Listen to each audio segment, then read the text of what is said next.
Imagine this: you wake up to an empty apartment.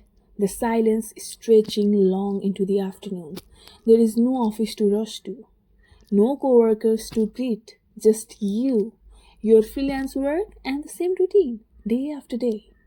The city outside moves in a blur, but you feel invisible, drifting through life without truly living it, until one day something, or rather someone, disrupts that quiet existence. This is a world of Fukuyo, the lonely, drifting protagonist of all the lovers in the night. But what happens when she allows light to creep into the darkness? Let's talk about it. Hi, I'm Prakriti. Welcome back to my channel. And today we are talking about the book All the Lovers in the Night by Mieko Kawakami. Let's dive in. Fuyuko is a freelance copy editor in her mid-30s, living a quiet and isolated life in Tokyo. Without an office to go to or a co-worker to chat with her days blur together in solitude. Her only real connection being with her former boss, Hijiri, a confident and outspoken woman who seems to live the opposite kind of life. While you go through the book, first one third of the book, may feel boring, slow, and almost mundane. But that is what Fueko's life is, and I guess that was the intent of the author as well.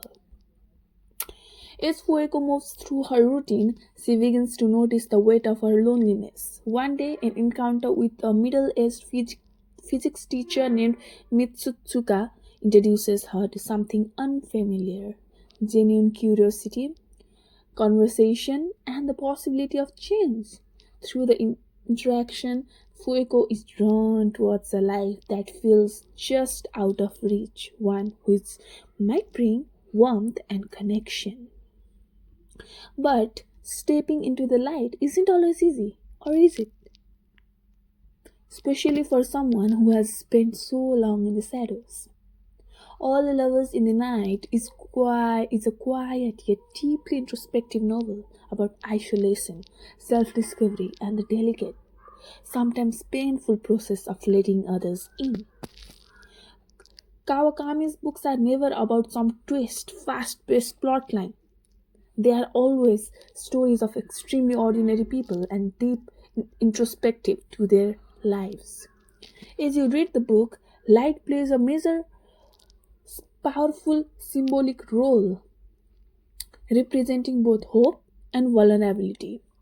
Throughout the novel, Fueko is drawn to light, but it also unsettles her, just like the idea of truly living rather than merely existing.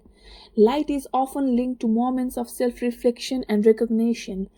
When Fuego looks at herself in the mirror, it's a rare moment of confronting who she really is. Light here symbolizes the painful clarity that comes with acknowledging her isolation. The moments when Fuego interacts with Misutsuka, the physics teacher, often involve light. Whether it's the brightness of the day or the warmth of the sunlit space, his presence represents something different from the darkness he has grown used to, the possibility of genuine human connection. Life isn't always comforting for Fuego. At times, it's harsh, exposing the parts of her life she doesn't want to face. There is an ongoing contrast between night, a space where she can disappear, remain unseen, and daylight, where she is forced to confront reality. Near the end of the novel, light takes an almost ethereal quality, suggesting transformation. But whether that transformation leads to something good or something painful is left open ended, much like Fuego's own journey. Light isn't just a background detail in All the Lovers in the Night, it's a woven into Fuego's emotion and growth. It symbolizes both what she longs for and what she fears, mirroring the delicate balance between isolation and connection, between comfort and the risks of change. Reading All the Lovers in the Night felt like stepping in a world wrapped in a quiet melancholy. From the very first page, I felt an overwhelming sense of loneliness surrounding Fuego. Her days were repetitive, filled with work but devoid to real connection. There were moments where I wanted to reach into the book and shake her, tell her to go outside to talk to someone, but at the same time I understood her solitude. It wasn't just a choice, it was a state she had slowly drifted into. One of the most striking parts of the book was her interaction with Hijiri. Hijiri is charismatic and completely unbothered by the society's expectation. She drinks, flirts, and moves through life with a confidence that makes Fueko feel even smaller in comparison. Their connection was fascinating because, despite their differences, you could tell that Hijiri genuinely cared for her in her own detached way. Then there is Misutsuka, the middle aged physics teacher who introduces Fuego to a different kind of attention. Their conversations start out slow and almost awkward, but for the most time, she is being seen. These moments had a quiet intimacy that made me feel about hopeful and uneasy, like something fragile was forming but could shatter at any moment. As the novel progresses, the cracks in Fueco's carefully contained world starts to show. Her drinking habit becomes more concerning. Her sense of self slips further, and I felt this growing tension like something was about to break. There were times I wanted to scream at her to make a different choice, to step out of this cycle she was in. But at the same time, I knew that change isn't easy, especially when you have lived in isolation for so long. One of the most unsettling moments in All the Lovers in the Night is when Fueko recalls an experience from her school days, a moment when she was forced on by a boy in her class. This memory is not described in graphic detail, but it lingers in the background of her life, shaping how she sees herself and the world around her. Fuyuko doesn't dwell on this event, nor she openly processes it, but its presence in her memory suggests that it was defining moment in her emotional isolation. The fact that she doesn't react outwardly or even frame it as an explicitly violent experience reflects how trauma can quietly embed into someone's psyche, shaping their relationships and self worth without them even realizing it. This experience also ties into the ways Fueko passively moves through life, avoiding confrontations or asserting herself. It suggests that her sense of powerlessness started early, reinforcing the idea that she exists on the margins, unseen and unheard. Later in life, this same passivity is seen in how she interacts with men, whether it's Misutsuka or her interaction with Hizuri. She struggles to claim space for herself, emotionally or physically. The fact that this event isn't dramatized but instead exists as a recollection mirrors Fuego's entire way of dealing with life. She doesn't react, she doesn't fight back, she just lets things happen to her. Kawakami uses this moment to illustrate how silence becomes a survival mechanism, but also how it deepens Fuego's sense of detachment from herself and others. This moment isn't just about one dramatic event, it's about how the world allows certain things to happen, how women are expected to endure, and how those experiences shape a person's sense of self. It explains, in part, why Fuego struggles with intimacy, confidence, and finding her own voice. Kawakami doesn't present a solution or redemption arc. She simply forces us to sit with the weight of Fuego's past and how it quietly affects everything she does. There is a moment in All the Lovers in the Night that hits me like a quiet, unexpected gut punch. When Fuego looks at herself in the mirror, it's Such a simple act, something most of us do without even thinking, but for her, it's almost worrying. She stands there, staring at her own reflection, and it's like she's seeing herself for the very first time, not just her face, but the person she has become. In that moment, there is no distraction, no work, no books, no conversation to pull her away, just her own image, stripped of all the routines and isolations she has hidden behind. And what she sees unsettles her. It's a moment of stark self awareness, of confronting the quiet emptiness she has been living with. As I read it, it felt deep. I felt aching sadness. It's the kind of scene that sneaks up on you because it's not loud or dramatic. It's quiet but heavy.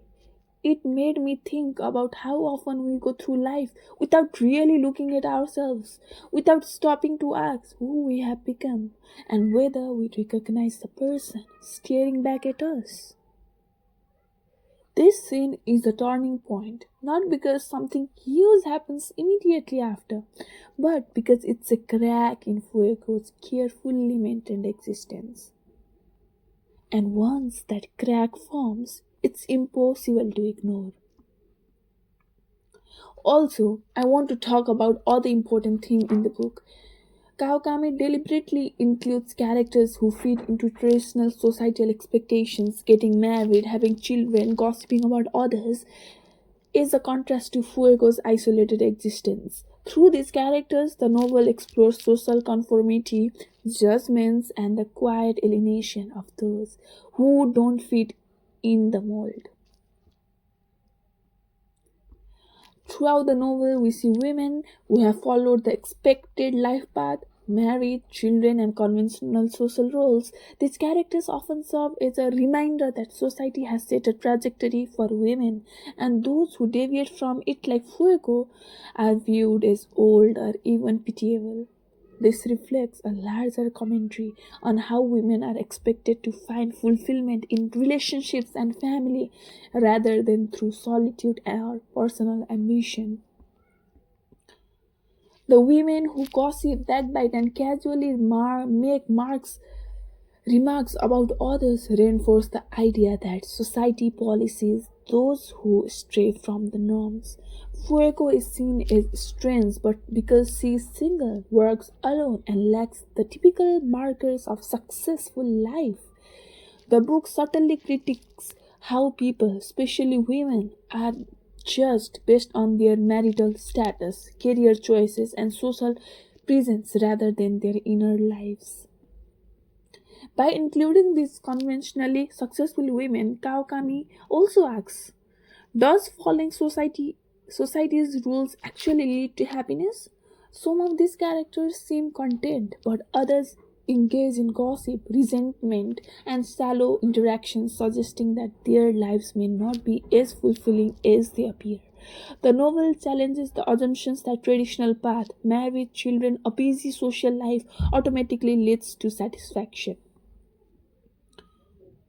Fuego's detachment from this world makes her feel alienated, but Hijiri, her boss, also serves as a contrast. While Hijiri doesn't fit the mold either, she is independent, career focused, and outspoken.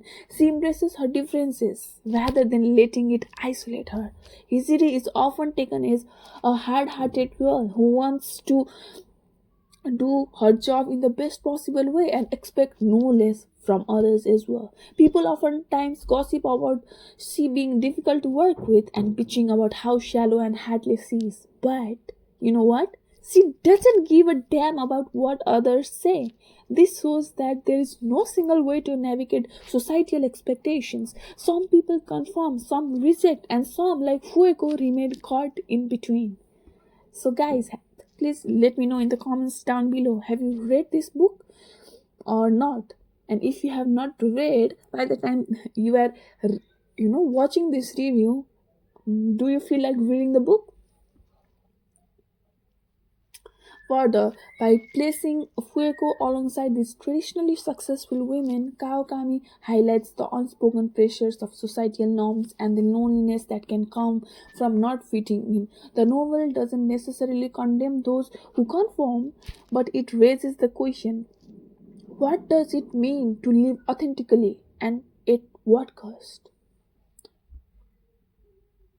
By the end of the book, I was left feeling raw. Kawakami has his way of making you sit with discomfort, of showing the quiet tragic tragedies of everyday life in a way that lingers long after you close the book.